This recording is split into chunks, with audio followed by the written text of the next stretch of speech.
I looked at the effect of plain of nutrition as well as the actual composition of the milk replacement, and I think ultimately we'll say many studies have shown increased protein content of the milk replacer, potentially can increase growth rate. However, it's really only at higher planes of nutrition.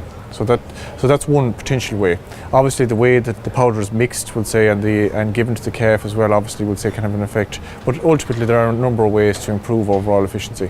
I think across the various presentations, it was quite clear that the protocols, we'll say, and the overall blueprints for success are quite, similar.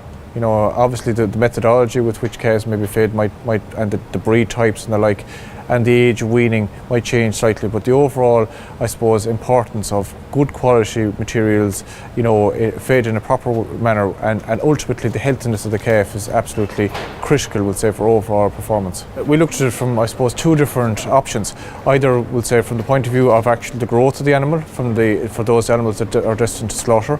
So we showed that, whether it be the artificially reared calf or indeed the calf that's weaned off its mother at 6 to 8 months of age, that the advantage at weaning is, fully retained, or more or less fully retained, right through to slaughter. So that's important.